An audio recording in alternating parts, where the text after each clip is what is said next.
Hello बच्चा लोग, नमस्कार, जय हिंद, वंदे मातरम। मैं हूं आदित्य और स्वागत है आपका आपके खूबसूरत से चैनल गुप्ता ट्यूटोरियल्स जीटी पर।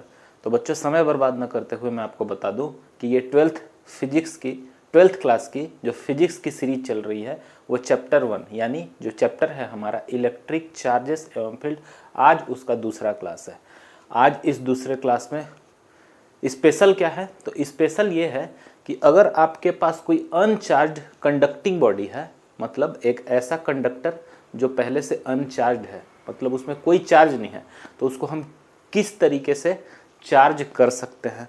तो देखिए, कोई भी अनचार्ज अगर कंडक्टिंग बॉडी है तो हम उसको 3 तरीके से चार्ज कर सकते हैं। आइए देखते हैं क्या क्या है। ठीक है, तो आज का टॉपिक ही है charging of a body how. तो पहला जो तरीका होगा हमारा, अच्छा इसको 3 पार्ट में डिवाइड कर देते हैं हम, बहुत अच्छे से समझेंगे। ठीक है, पहला जो पार्ट होगा वो होगा कंडक्शन।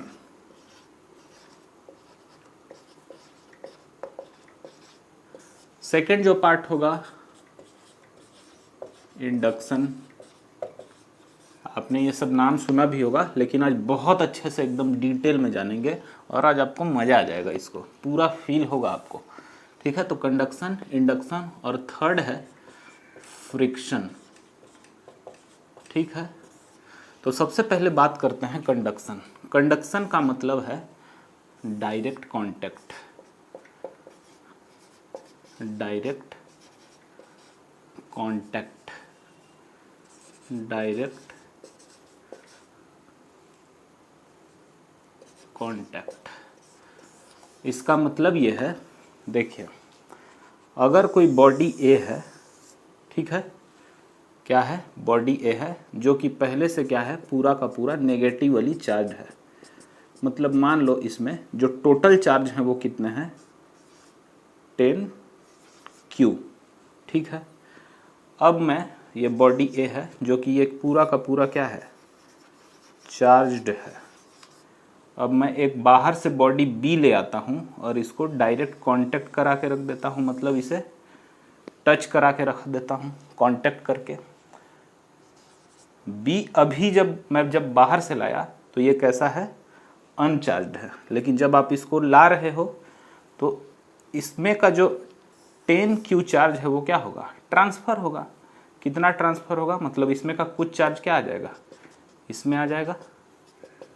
ठीक है, तो ये जो 10Q था, अब ये कितना हो जाएगा, 5Q। ये भी कितना हो जाएगा, 5Q, मतलब चार्ज डिस्ट्रीब्यूट हो जाएंगे इक्वल। अच्छा, इसमें कंडीशन है कि जब ये पहले 10Q था और जब मैंने B को बाहर से ले आया तो 5Q और 5Q हो गया। ये कब इक्वल डिस्ट्रीब्यूट होगा, when the shape, size and material will be same। अगर मटेरियल, शेप और साइज दोनों इक्वल हैं तभी ये इक्वल डिस्ट्रीब्यूट हो पाएंगे। अदरवाइज अगर अलग अलग शेप साइज का है और अलग मटेरियल का है तो वो इक्वल डिस्ट्रीब्यूट नहीं होगा। ठीक है, तो ये कंडक्शन का मतलब ही है बच्चों, डायरेक्ट कांटेक्ट। अब आते हैं इंडक्शन पे। देखिए, इंडक्शन का मतलब है जस्ट इसका अपोजिट। कंडक्शन में क्या कर रहे थे, कांटेक्ट करा रहे थे, लेकिन इंडक्शन में क्या होगा, इनडायरेक्ट कांटेक्ट होगा। Indirect contact. अच्छा, इस पे गाना याद आता है, देखो गाना भी सुनोगे तो बहुत मजा आएगा। कंडक्शन, डायरेक्ट कांटेक्ट, जरा जरा touch me touch me touch me. Induction, indirect contact, छूना ना। आगे तो नहीं गाऊंगा मैं, बहुत बदमाश हो तुम लोग।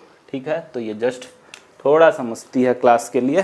अच्छा, इंडक्शन के बारे में हमने क्या देखा, इनडायरेक्ट कांटेक्ट, इसको बहुत अच्छे से समझेंगे। आइए देखते हैं कैसे। मान लो एक मटेरियल है ए, ठीक, ये कैसा है, अनचार्ज्ड है। मैं इसके सामने एक चार्ज्ड रॉड ले आता हूँ जो कि पूरा का पूरा क्या है, पॉजिटिव चार्ज है। अच्छा, अब ये बताओ, अगर ये पॉजिटिव चार्ज का मैंने रॉड ले आया और ये पूरा का पूरा अनचार्ज्ड है तो क्या होगा? दिमाग लगाओ, अभी ये समझो। ये रॉड है ही नहीं, ये जो A है इसके अंदर एटम तो होंगे और एटम के आउटर सेल में इलेक्ट्रॉन भी होगा, ठीक है। तो इसका मतलब ये है कि जब मैं इसके नियर बाई कोई भी पॉजिटिवली चार्ज रॉड ले आता हूँ तो जो इसके एटम के आउटर सेल का इलेक्ट्रॉन होगा, ये पॉजिटिव चार्ज उसको क्या करेगा? अपने तरफ अट्रैक्ट करेगा, मतलब माइनस चार्ज इसके नियर बाई आ जाएंगे। और पॉजिटिव क्या करेगा? रिपेल करने के कारण बोलेगा चल भाग तू यहाँ से, दूर जा, तो ये यहाँ आ जाएगा रिपल्सन के कारण। अच्छा, अभी ये पूरा का पूरा ना तो परफेक्टली नेगेटिवली चार्ज है ना ही पॉजिटिवली चार्ज है। तो मैं क्या करता हूँ, ये प्लास्टिक रॉड को या जो भी रॉड जो कि पूरा का पूरा पॉजिटिवली चार्ज है, इसको ऐसे ही रहने देता हूँ, बॉडी ए को भी ऐसे ही रहने देता हूँ। अलग से मैं ले आता हूँ बाहर से बॉडी बी को और इसके टच में रख देता हूँ। ये भी कंडक्टर है। अच्छा, पहले यहाँ क्या थे? माइनस, लेकिन प्लस क्या करेगा? रिपेल करेगा, तो प्लस इसमें आ जाएगा, ठीक है। मतलब ये प्लस माइनस को अपनी तरफ अट्रैक्ट किया और बहुत ज़्यादा रिपल्सन होने के कारण अगर बी कांटेक्ट में आया तो ये रिपल्शन फोर्स लगने के कारण पूरे के पूरे पॉजिटिवली चार्ज पार्टिकल ए से कहाँ चले गए? बी में। अब हम क्या करते हैं, इस प्लास्टिक रॉड को, या प्लास्टिक रॉड ना भी बोलो, रॉड बोल लो, जो कि पॉजिटिवली चार्ज पार्टिकल है, ए को और बी को आप सेपरेट कर दो। मतलब पहले दोनों टच में था, अब दोनों को अलग अलग कर दो। मतलब ये पूरा क्या हो गया? नेगेटिवली चार्ज पार्टिकल, और ये पूरा क्या हो गया? Positively charge particle. तो शुरू में ए और जो बाहर बी था वो क्या थे? न्यूट्रल थे, कोई भी चार्ज नहीं था बच्चों उस पर। लेकिन जैसे ही रॉड लाया और रॉड लाया तो क्या हुआ? जो ये ए के आउटर सेल पे इलेक्ट्रॉन थे वो अट्रैक्शन के कारण पास आ गए, प्लस वाले दूर चले गए। जब बी को कांटेक्ट में किया और जब अलग किया तो दोनों बॉडी क्या हो गए? चार्ज हो गए। गर्मी बहुत ज़्यादा है, रात के करीब 2 बज रहे हैं, तो फ़ैन चालू नहीं कर सकता हूँ बच्चों, क्योंकि बहुत ज़्यादा गर्मी है, बहुत ही ज़्यादा गर्मी है, देख रहे हैं। खैर ठीक है, क्लास रिकॉर्ड करना है आप लोग के लिए तो इतना तो करना पड़ेगा, ठीक है। तो आप ये दोनों पहले नोट करो। अब आते हैं थर्ड, फ्रिक्शन पे। देखो, फ्रिक्शन बहुत मज़ेदार है। फ्रिक्शन में हम क्या करेंगे, 2 बॉडी ले लेंगे ए और बी। अच्छा, ये ए और जो बी है कैसा है? दोनों ही न्यूट्रल है, फर्स्ट स्टेप। सेकंड स्टेप में मैं क्या करता हूँ, मैं दोनों को पास में रख के रब्ड कर देता हूँ। रब्ड कर देता हूँ। रब्ड करने से क्या होगा? रब्ड कर रहे हैं तो क्या है? मोशन। मोशन में कौन सी एनर्जी आती है? Kinetic energy. अच्छा, जब काइनेटिक एनर्जी होगी तो ये फ्रिक्शन के कारण हीट प्रोड्यूस होगा, और हीट प्रोड्यूस होने के कारण कौन सी एनर्जी आएगी? Thermal energy.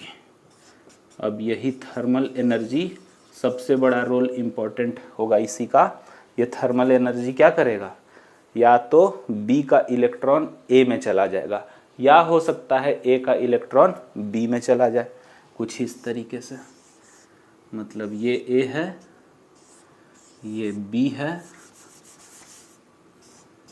ये बी है, तो हो सकता है इसमें का इलेक्ट्रॉन इसमें चला जाए, या हो सकता है इसमें का इलेक्ट्रॉन इसमें भी चला जाए। ये किस पे डिपेंड करेगा? ये डिपेंड करेगा कि कौन सबसे ज़्यादा इलेक्ट्रोपॉजिटिव है और कौन सबसे ज़्यादा इलेक्ट्रोनेगेटिव है, ये देखना होगा। ये बाद में आप पढ़ोगे अच्छे से। इलेक्ट्रोपॉजिटिव और इलेक्ट्रोनेगेटिव जो सबसे ज़्यादा होगा उसमें बॉडी चार्ज का ट्रांसफर होगा इलेक्ट्रॉन का। हो सकता है ए कहाँ चल जाए, ए का इलेक्ट्रॉन कहाँ चला जाए, बी में। हो सकता है बी का इलेक्ट्रॉन कहाँ चला जाए, ए में। तो ये उसके आयोनाइजेशन पे, एक बहुत अच्छा वर्ड है आयोनाइजेशन, ये केमिस्ट्री में बहुत यूज हुआ है। आयोनाइजेशन मतलब वही बता रहा हूँ कि देखना पड़ेगा बॉडी को कि कौन इलेक्ट्रोपॉजिटिव ज़्यादा है, कौन इलेक्ट्रोनेगेटिव ज़्यादा है। तो एकदम आराम से दो न्यूट्रल बॉडी लिया, कंडक्टर ही होंगे लेकिन न्यूट्रल होंगे। रब्ड करेंगे, रब्ड मतलब काइनेटिक एनर्जी मिली उसको, हीट प्रोड्यूस होने के कारण कौन सी एनर्जी आई? Thermal energy. अब थर्मल एनर्जी आई तो भाई गर्मी, गर्मी के कारण क्या होगा? देखो गर्मी मुझे भी लग रहा है, लेकिन गर्मी के कारण मैं भाग नहीं सकता यहाँ से क्योंकि क्लास लेना है। लेकिन जब यहाँ गर्मी लगेगी तो क्या होगा? ए का इलेक्ट्रॉन हो सकता है बी में चला जाए या बी का इलेक्ट्रॉन ए में चला जाए। तो ये तीन टाइप का आप क्या कर सकते हो? बॉडी को चार्ज कर सकते हो।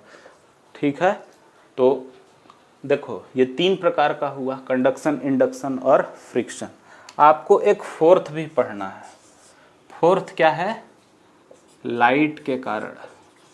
लाइट के कारण भी चार्ज का ट्रांसफर होता है, लेकिन ये जब आप चैप्टर पढ़ोगे डुअल नेचर, बहुत आगे अभी चलना है फिजिक्स में, तो जब डुअल नेचर आएगा वहाँ पे आइंस्टीन का फोटो इलेक्ट्रिक इफेक्ट है, वहाँ पे इसके बारे में डिस्कस करेंगे। मतलब लाइट के कारण भी अभी चैप्टर 1 में ये तीन चीज़ बहुत इंपॉर्टेंट है, तीन मोर देन इनफ है एक्चुअली में, कंडक्शन, इंडक्शन और फ्रिक्शन। ये जो लाइट के कारण चार्ज का ट्रांसफर होता है वो हम पढ़ेंगे डुअल नेचर वाले चैप्टर में। आइंस्टीन का फोटो इलेक्ट्रिक इफेक्ट बहुत अच्छा दिया हुआ है।